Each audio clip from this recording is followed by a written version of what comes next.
ओए ओए ओए ओए ओए ओए, आली रे आली, फिजिक्स तेरी बारी आली। भैया, हम नहीं किसी से कम, हम हैं हिंदी मीडियम। तो बेटा जी, बच्चों जी, आज हम लोग पढ़ेंगे प्रत्यावर्ती धारा। प्रत्यावर्ती धारा का एक परिचय पढ़ेंगे। तो उस परिस्थिति में अब यार एक बात है, जैसे कि नाम में सब कुछ छुपा होता है। किसी व्यक्ति का नाम मालूम हो तो नाम में सब कुछ रहता है, उसके बारे में बहुत सारी चीजें पता हो जाती हैं। ठीक ऐसे ही हमारी जो हेडलाइन है प्रत्यावर्ती धारा, इसमें भी बहुत कुछ छुपा हुआ है। वो क्या क्या छुपा है वास्तव में, तो हम देखना चाहते हैं। वहां पे धारा धारा शब्द पे हमको कॉन्सेंट्रेट करना पड़ेगा। धारा शब्द ऐसा शब्द है कि जहां पर हमारे मन में, हमारे दिमाग में कुछ कल्पनाएं आती हैं, कुछ पर ऐसा बनता टाइप का एक फ्लो बनता है। तो यहाँ पे मैं आप लोगों से कहना चाहता हूं कि ये फ्लो, ये बहाव ही धारा कहलाता है। अब धारा शब्द आया तो नदिया की धारा, दूध की धारा, तेल की धारा, इस तरह से अपन लोग कई चीजें, पर मेन बात जो है, मुख्य बात जो है, वो क्या है? वो है बहाव। अब सवाल ये है कि हम पढ़ रहे हैं प्रत्यावर्ती धारा, तो वास्तव में देखा जाए तो ये भी कुछ अधूरा सा है। प्रत्यावर्ती धारा नहीं, इसे होना चाहिए प्रत्यावर्ती विद्युत धारा। यहाँ पे एक शब्द छुपा हुआ सा है। अब सवाल ये उठता है, पानी की धार में पानी बहता है, राइट? दूध की धार में दूध, तेल की धार में तेल, नदी में पानी बह रहा है। पर यहाँ पर अगर हम लोग बात करते हैं तो यहाँ पर विद्युत शब्द है, ये विद्युत की धारा है। और विद्युत की धारा यानी बिल्कुल स्पष्ट है कि विद्युत की धारा यानी, फंसे थोड़ा सा फंसते, विद्युत विद्युत है क्या? तो यहाँ पे हमारे पास, हमारे सामने एक शब्द होता है आवेश। आवेश आवेश शब्द जहां पे आता है तो हम वहां पर विद्युत के बारे में कोई बात कर सकते हैं। चलिए, आवेश हम जानते हैं कि आवेश दो प्रकार के होते हैं। एक होता है धन आवेश और एक होता है ऋण आवेश। बच्चों, आपको पता होगा कि हमारे घरों में बहने वाली धारा जो है वह प्रत्यावर्ती धारा ही है। पर ये एक स्थान से दूसरे स्थान जाती कैसे है, किसके सहारे जाती है? अभी आवेश प्रवाह में हम लोग फंस रहे हैं। आवेश दो प्रकार के हो रहे हैं, अब फंसाव तो है, पर इसके लिए हम क्या करेंगे? इसके लिए हम अपने आसपास की चीजों को देखेंगे, खासकर हमारे घर को। तो हमारी जो डोमेस्टिक सप्लाई है, वो सप्लाई हमारे पूरे घर में है, किसके जरिए? हाँ, बिल्कुल सही समझे, तांबे के तार के जरिए। किसके जरिए? तांबे के तार के जरिए, अर्थात धात्विक चालक। किसके जरिए? धात्विक चालक। अब धात्विक चालक ही क्यों, और कुछ क्यों नहीं, तो उसके पीछे कारण है बेटा। धातु है, हमारे दिमाग में एक कल्पना उठती है, सीधी सीधी कल्पना वो कल्पना ये है कि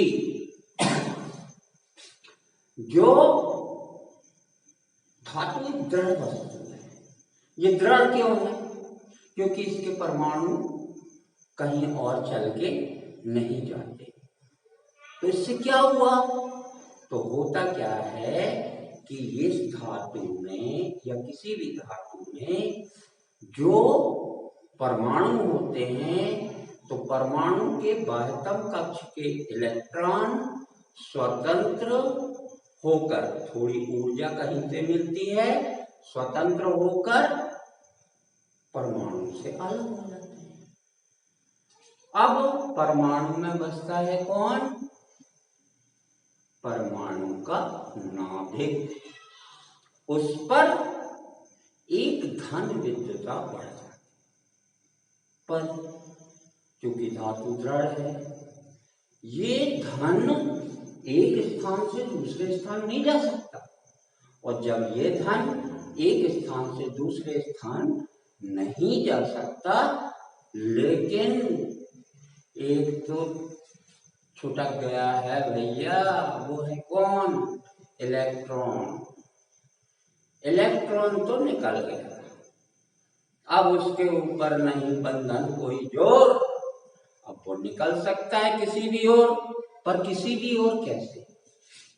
अगर हम उस धात्विक टुकड़े को विभवांतर नाम की एक चीज दे दें, जिसको कि आप लोगों ने इसके पहले वाले अध्याय में पढ़ा होगा, विद्युत धारा में पढ़ा होगा, तो आपको पता चल जाएगा कि इलेक्ट्रॉन की गलतफहमी दूर, अब वो विभवांतर उसको हटा लेगा।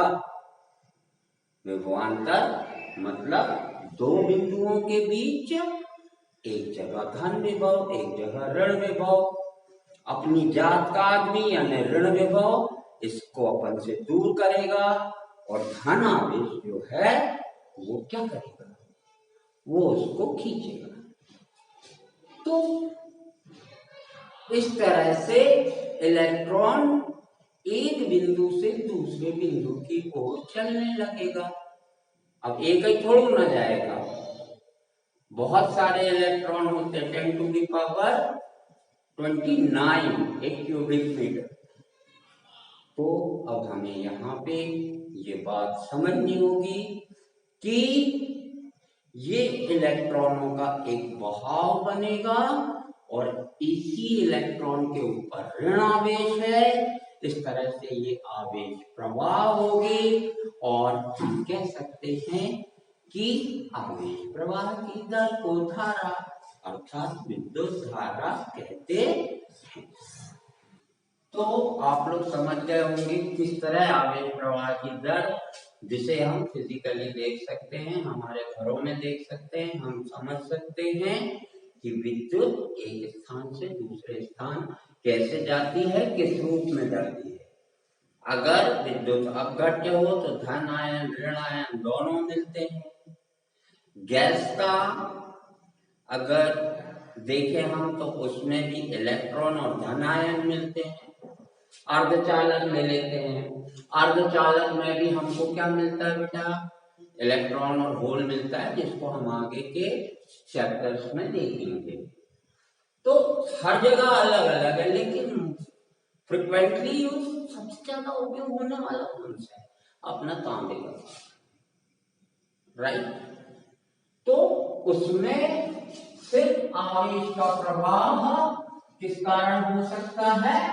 इलेक्ट्रॉन के कारण, यानी ऋण आवेश के कारण। तो अब हम देखते हैं, ये विद्युत धारा हो गई। विद्युत धारा के प्रकार देखते हैं। विद्युत धारा किसको कहते हैं ये आपको पता है, इसका पूरा चैप्टर आपने पढ़ा है। विद्युत धारा स्थायी मान की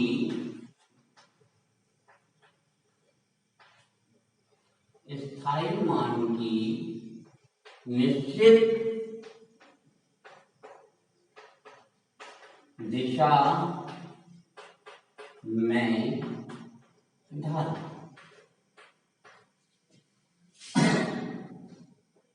ठीक है, जो सेल से प्राप्त होती है, बैटरी से मिलती है, वो दिष्ट धारा होती है। राइट है, अपन बैटरी जोड़ते हैं ना कहीं, तो बैटरी से जो जो धारा हमको मिलती है वो कौन सी धारा होती है? दिष्ट धारा। अब स्पंदित धारा, स्पंदित धारा ये कुछ नहीं है बेटा, ये परिवर्ती मान की दिष्ट धारा है। ठीक है, इसकी दिशा निश्चित होती है पर मान समय के साथ परिवर्तित होते हैं। ये वाली धारा राइट है।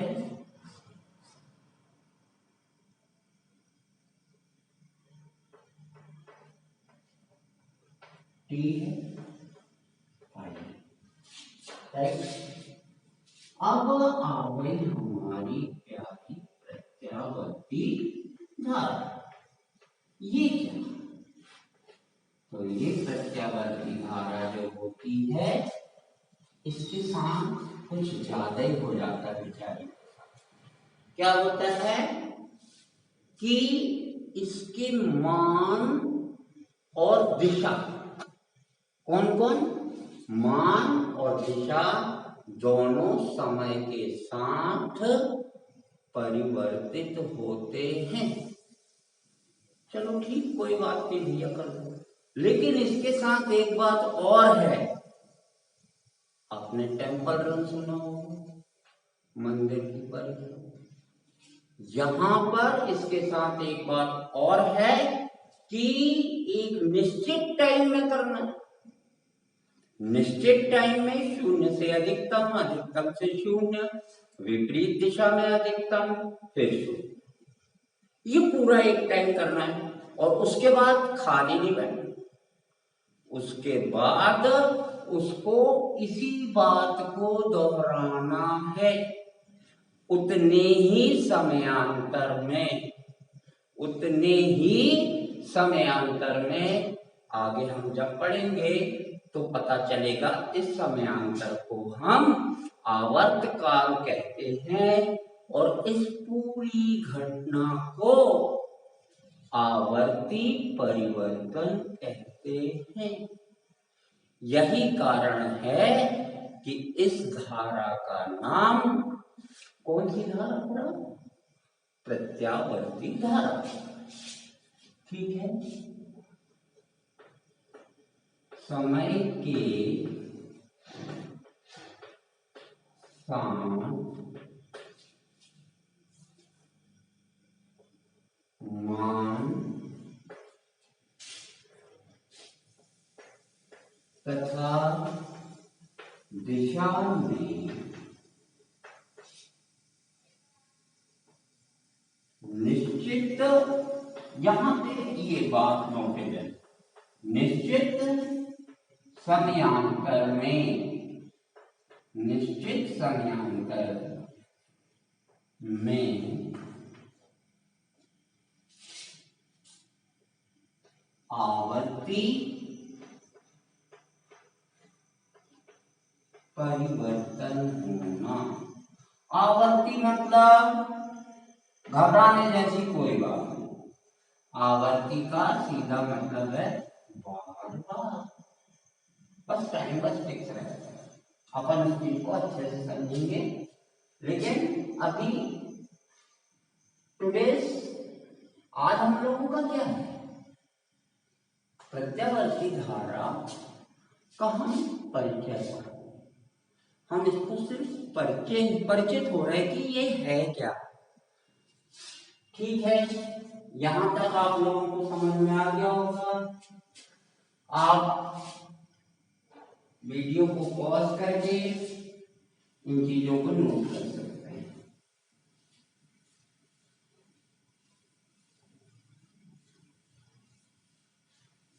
अब इसके बाद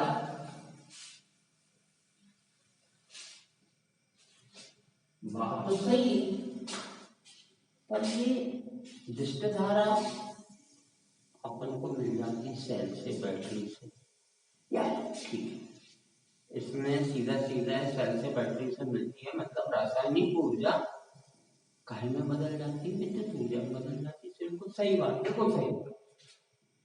और ये प्रत्यावर्ती धारा, मान दिशा में परिवर्तन निश्चित, ये कहां से आती है, ये कौन सी धारा है, इसका स्रोत क्या है, ये सवाल हमारे दिमाग में खटकना चाहिए। पर कोई खास बात नहीं, हमारा पाठ्यक्रम इतना व्यवस्थित है कि इसके पहले हम लोगों ने विद्युत चुम्बकीय प्रेरण पढ़ा, और विद्युत चुम्बकीय प्रेरण में हमने एक बात सीखी। वो कौन सी बात, कि जब किसी बंद कुंडली में से गुजरने वाले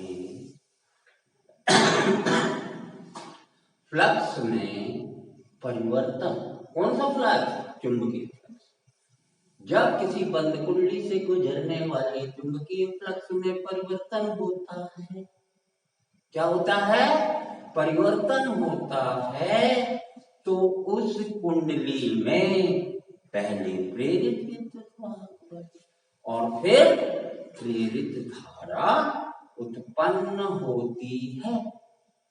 राइट, बिल्कुल सही। और यहां पर इस घटना को हम लोगों ने 3 भागों में समझा, राइट है, और स्टेट का एक्सपेरिमेंट था, फिर उसके बाद में फैराडे अब हमारे काम का है। फैराडे का भी अपन ने पढ़ा, उसने भी 2 कंक्लूजन दिए इंपॉर्टेंट, और वो कंक्लूजन क्या थे, वो कंक्लूजन ये थे कि जब विद्युत वाहक बल प्रेरित होता है, वह चुंबकीय फ्लक्स में परिवर्तन की दर के अनुक्रमानुपाती होता है। राइट, बिल्कुल सही भैया। E is equal to minus D phi by D T, ये आ गया हमारा चुंबकीय फ्लक्स। वाह क्या बात, ये प्रेरित विद्युत वाहक बल minus D phi by D T होता है, यानी फ्लक्स परिवर्तन की दर के अनुक्रमानुपाती होता है। फिर जो नियतांक लेते हैं उसका मान SI में 1 होता है, इस कारण से इसको हम E is equal to D phi by D T कहते हैं।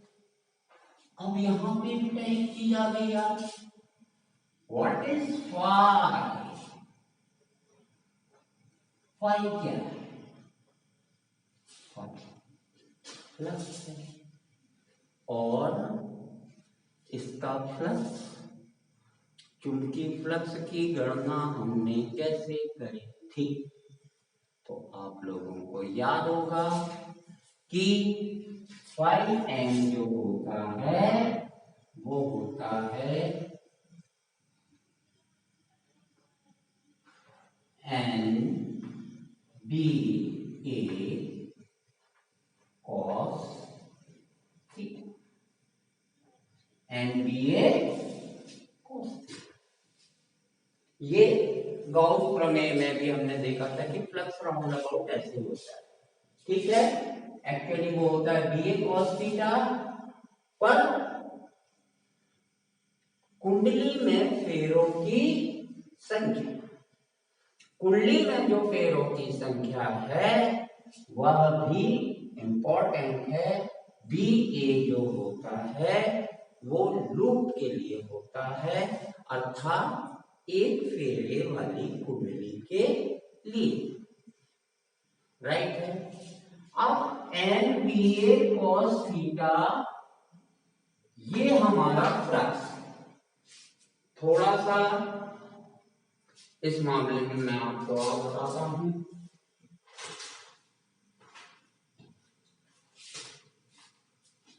ये इसको हम थोड़ी देर के लिए कुंडली राइट है।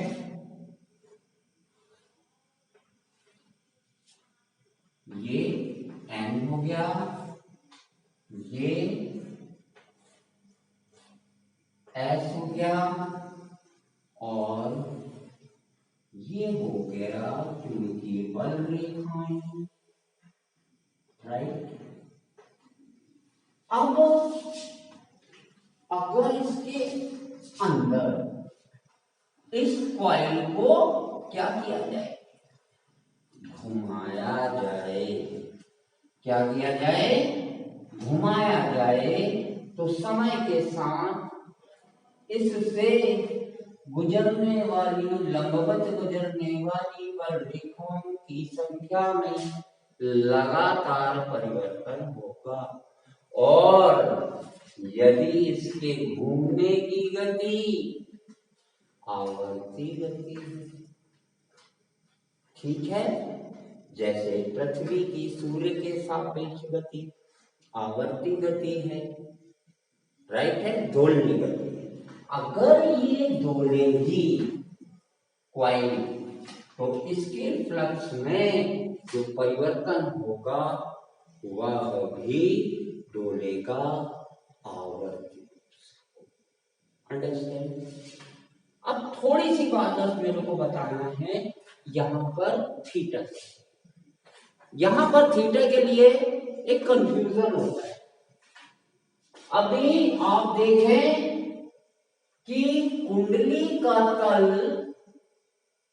चुंबकीय बल रेखाओं के लंबवत है। यह है तल, अंडरस्टैंड।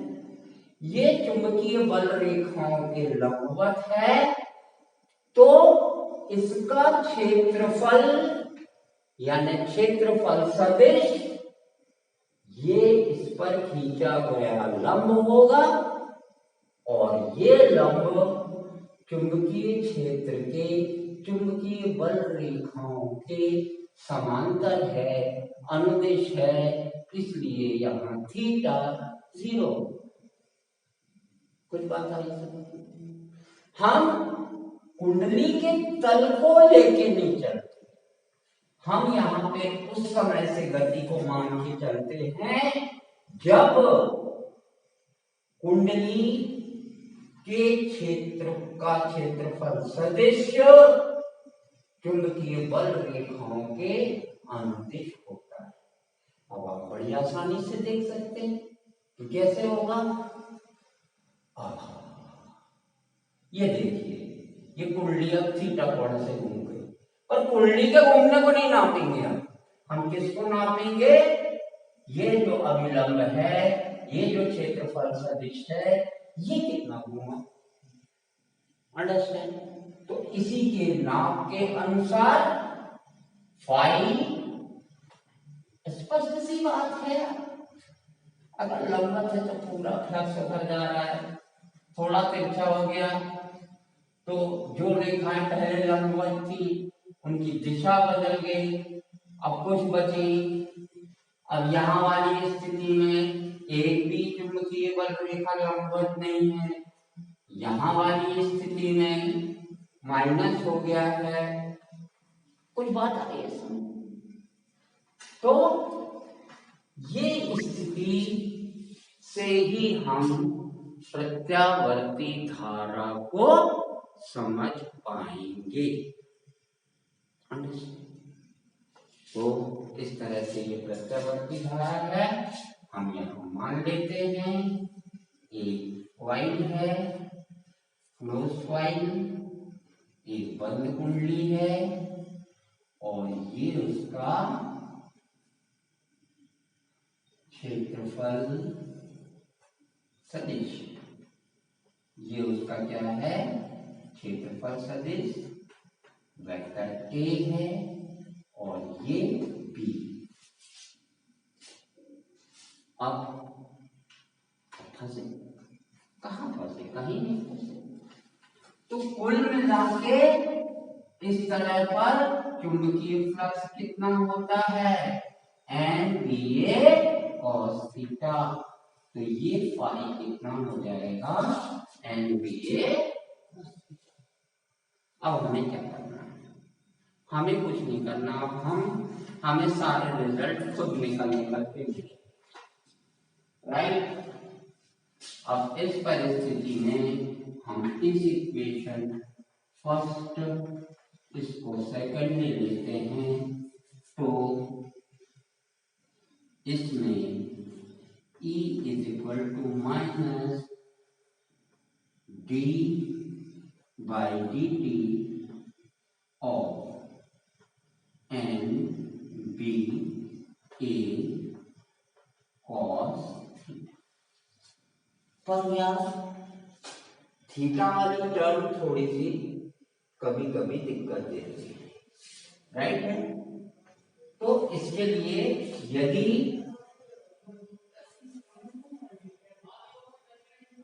कुंडली एक समान कोणीय वेग ओमेगा से घूम रही है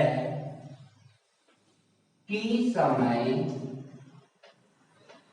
पश्चात उसका कोणीय विस्थापन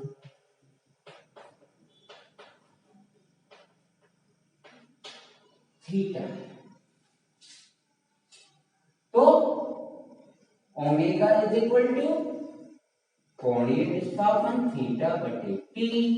तो obviously theta is equal to omega T. तो यहां थीटा को हम ओमेगा टी से रिप्लेस करेंगे। तो यहां पे क्या आ जाएगा? Omega T, right. अब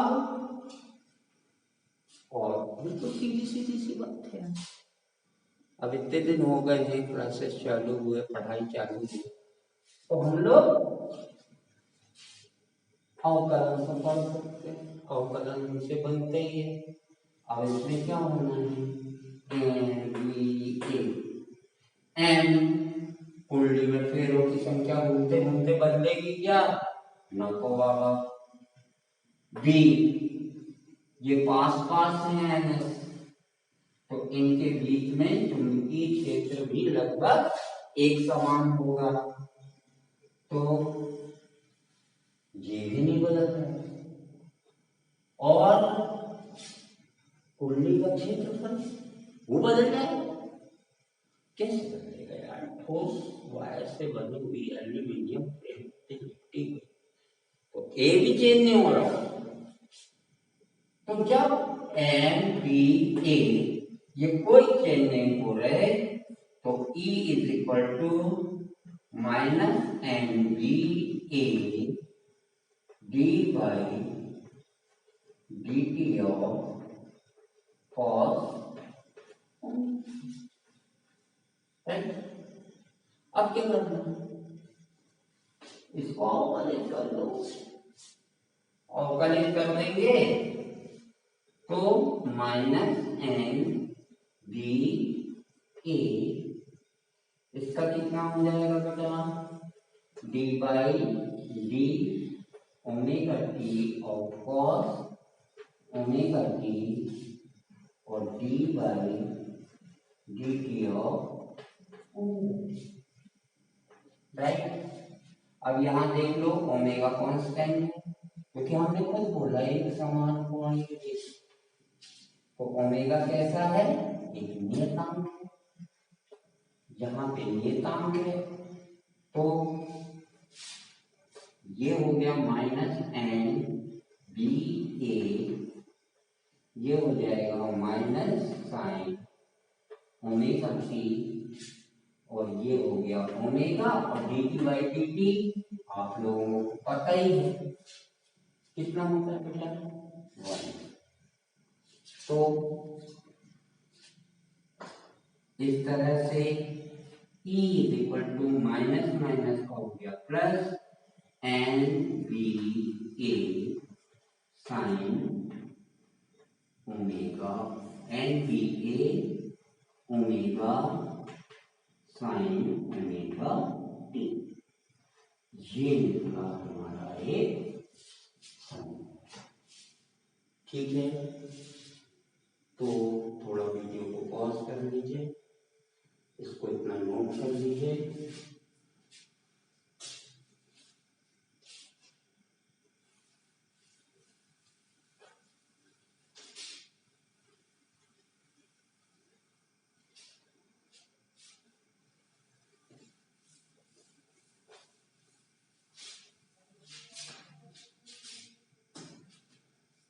तो E इज इक्वल टू क्या निकल गया भैया हमारे पास, एन बी ए ओमेगा साइन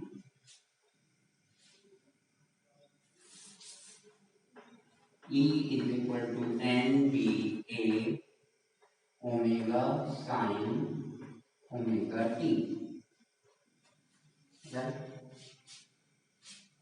अब E मैक्स के लिए क्या करेंगे, E अधिकतम हो तो ये तो बदलने वाली चीज जो नहीं है, बदलेगा कौन, sign omega T. E max के लिए हमें साइन ओमेगा टी मैक्सिमम चाहिए, और आप लोगों को पता है कि साइन मैक्सिमम का मान कितना होता है, 1 होता है, कितना, 1। तो इस तरह से E max is equal to n B a, जिसे हम कालांतर में एन बी ए ओमेगा, और जिसे हम कालांतर में ई नॉट भी कहेंगे, जो प्रत्यावर्ती विभवांतर का अधिकतम मान होगा इस कुंडली के घूमते हुए।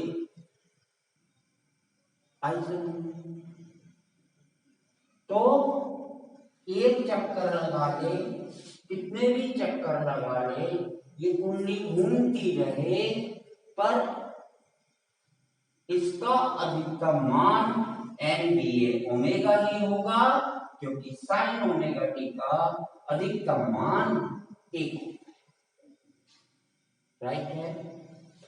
और इस परिस्थिति में आज मैं तो भारत का कोई भी नागरिक जो शिखर पर पहुंचता है, अंडरस्टैंड, जो अपने काम से शिखर पर पहुंचता है, तो उसके लिए एक शब्द बोलते हैं हम लोग, और वो शब्द क्या है, चरम शिखर मान। वह अपने आयाम पे पहुंच चुका है, राइट है। तो इस ई नॉट को हम क्या बोलते हैं, आयाम बोलते हैं। इस तरह से E is equal to E naught sine omega T, ये हो गया समीकरण। और ये समीकरण किससे मिलता जुलता है भाइयों, जरा फ्लैशबैक में जाने का काम है। अगर आप फ्लैशबैक में जाते हैं तो सरल आवर्त गति,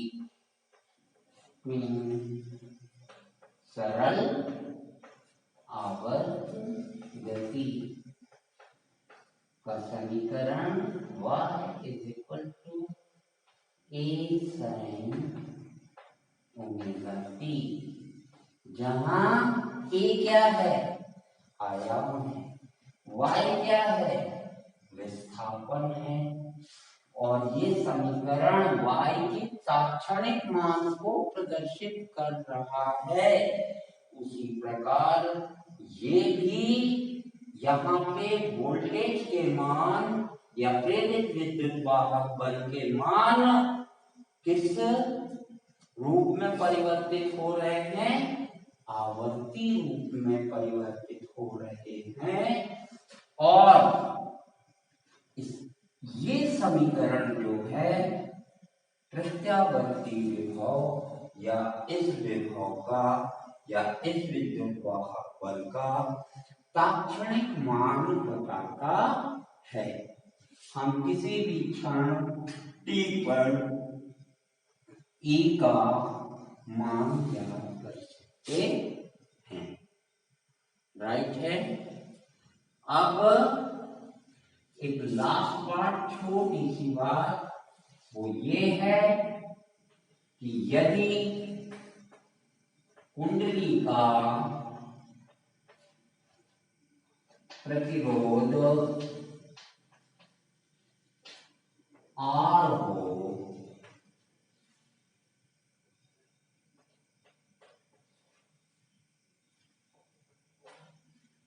तो समीकरण 3 में R से भाग देने पर